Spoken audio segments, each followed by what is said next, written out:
உங்கள் தலைமுடி ரொம்ப கொட்டுதுன்னு வருத்தப்படுறீங்கன்னா, நீங்கள் அதை ஃபஸ்ட்டு உள்ளேருந்தே சரி பண்ணணும். அப்போ தான் நீங்கள் வெளியே என்ன போட்டாலும் வேலை செய்யும். உங்கள் பின்னல் மெயினாக டென்ஸ் குறைஞ்சிட்டே போகிறதுக்கு ரீசன் இரும்பு சத்து இல்லாமல் இருக்கிறது தான். ஸோ அதுக்கு ஒரு சூப்பரான ரெசிபி தான் நான் சொல்ல போகிறேன். ஃபஸ்ட்டு உங்களோட கருவேப்பிலை ஒரு 10 ரூபாய்க்கு வாங்கிக்கோங்க போதும்.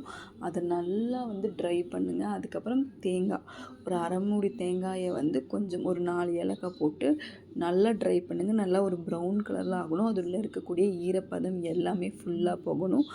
அந்த அளவுக்கு நீங்கள் நல்லா ட்ரை பண்ணி எடுத்துக்கோங்க. அதுக்கப்புறம் ஃபஸ்ட்டு கருவேப்பிலையை மட்டும் மிக்சியில் போட்டு நல்லா பவுட்ராக்கிக்கோங்க. நல்ல ஒரு பவுட்ராக்குங்க. அப்போ தான் லட்டு பிடிக்கிறதுக்கு உங்களுக்கு நல்ல பதமாக வரும். அண்ட் இதை நீங்கள் டெய்லியும் ஒன்று சாப்பிட்டு வரும்போது உங்களுக்கு முடி கொட்டுற ப்ராப்ளமே இருக்காது. கடையில் பயோட்டின் அது இதுன்னு ரொம்ப விலை ஜாஸ்தியாக விற்கிறாங்க. இது பார்த்திங்கன்னா வீட்லேயே ஒரு 50 ரூபாக்குள்ளே நீங்கள் செஞ்சிடலாம். இப்போ நீங்கள் என்ன பண்ணுங்கன்னா, உங்கள் வீட்டில் முந்திரி இருந்தாலும் சரி, நிலக்கடலை இருந்தாலும் சரி. இப்போ முந்திரி வாங்க முடியாதவங்க நிலக்கடலை நீங்கள் ஒரு 10 ரூபாய்க்கு வாங்கிடலாம். அதை வாங்கி போட்டுக்கோங்க. நான் ஒரு 2 பாதாம் போட்டிருக்கேன். அண்ட் ஏலக்காய் இதில் 2 போட்டிருக்கேன். கருவேப்பிலையும் 2 போட்டிருக்கேன்.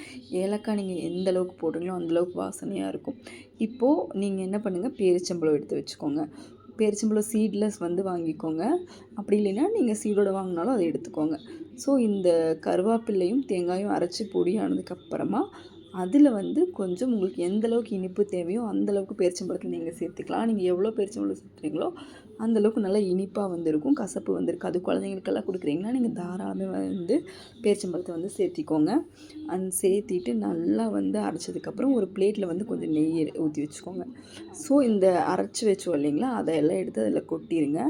அண்ட் கொட்டினதுக்கப்புறம் அந்த நெய்யோடு சேர்த்து நல்லா நீங்கள் இப்போ செஞ்சிங்கன்னா நீங்கள் லட்டு பிடிக்கிறதுக்கு பதமாக வரும். அதுக்கப்புறம் நீங்கள் சின்ன சின்ன லட்டுகளாக பிடிச்சிக்கலாம். அது ஒரு கண்ணாடி ஜாரில் நீங்கள் போட்டுக்கோங்க. கண்ணாடி ஜாரில் போட்டு வச்சிங்கன்னா தான் சீக்கிரம் கெட்டு போகாது. 2 வாரம் வரைக்கும் வரும். நீங்கள் கோகனட்டையும் கறி லீவ்ஸையும் ட்ரை ரோஸ்ட் பண்ணும்போது நல்லா ரோஸ்ட் பண்ணணும். கொஞ்சம் கூட தண்ணி பதமே இருக்கக்கூடாது. ஸோ ஒரு அழகான பவுல் எடுத்து, கிளாஸ் பவுல் எடுத்து அதில் மாற்றி வச்சுக்கோங்க. டெய்லியும் 1 2 சாப்பிட்டு வந்தீங்க, குழந்தைங்களுக்கு கொடுத்தீங்கன்னா முடி நல்லா வளரும், நல்லா அடர்த்தியாகும். ஒரு 2 மாதம் 3 மாதம் இது நீங்கள் ட்ரை பண்ணும்போது உங்களுக்கு ஹேர் தின்னிங், ஒயிட் ஹேர் பிரச்சனை எதுவுமே இருக்காது. கருவேப்பிலை அவ்வளோ நல்லது உங்கள் முடிக்கும் ஆகட்டும். இது நீங்கள் இதில் பாதாமெல்லாம் நம்ம போட்டிருக்கனால ஸ்கின்னுக்கும் எல்லாத்துக்குமே நல்லது. இல்லை தேங்காய் போட்டிருக்கோம். ஸோ தேங்காயும் உங்களுக்கு அயனும் 2ம் சேர்ந்து வேலை செய்யும்போது உங்கள் ஹேருக்கு அவ்வளோ நல்லா ஒர்க் ஆகும். ஹேருக்கு மட்டும் இல்லாமல் நீங்கள் அனிமிக் பேஷண்ட்டாக இருக்கும் பொண்ணுங்க, மேக்ஸிமம் பொண்ணுங்க எல்லாருமே 10ல் 5 6 பேர் அனிமிக்காக தான் இருப்பாங்க. ஸோ அந்த ரத்த சோகை வராமல் கண்டிப்பாக தடுக்கும். ஸோ உங்களுக்கு ஹேர் ஃபாலும் ஆகாது.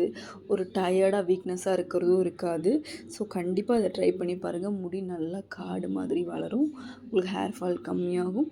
ஸ்கின்னுமே நல்லாயிருக்கும். உங்கள் உடம்பு உள்ளேருந்து நல்லாயிருக்கும். ட்ரை பண்ணி பாருங்கள்.